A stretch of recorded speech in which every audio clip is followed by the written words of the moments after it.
Tarnished Lies and Dead Ends, Neither This Nor That, Book 5.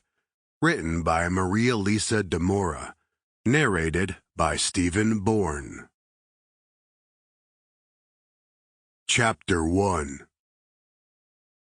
Chin dipped to his neck. Ogre stared into the mirror and let his fingertips trace a series of bumps along his hairline, indications of irritated flesh remaining from his freshly removed stitches.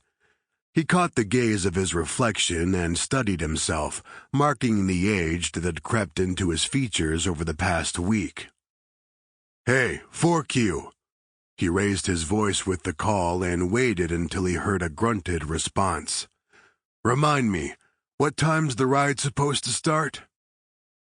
Boots shuffled in the short hallway between the bathroom and kitchen, and Ogre glanced at the doorway, unsurprised to see the man wasn't alone. He couldn't blame them for running in pairs around him, not given the events of the previous days. "Yeah, about that." Ogre straightened and turned at the tone, abandoning the reflection of his pain and anger and directing the beam of his rage on a man he'd called brother so recently. Just from the expression on 4Q's face, Ogre already knew what he would say, but wanted to force him to put words to it. 4Q and Pugs stood and stared at him, mouths closed, lips pressed into thin lines of fear. Yeah, they should fucking fear me. "What about what? You had a call, right? That's what you said, had a call about the ride. So what fucking time is it supposed to start, man?" The man's phone had rung, pulling him from the living room to the kitchen so he could take it privately. Private. Away from me. Ogre snorted in disgust.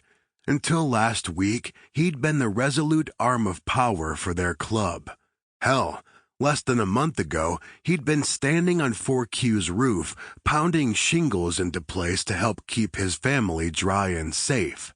And now this man was taking calls away from where he stood to keep club business private. "It's been recommended we postpone the ride."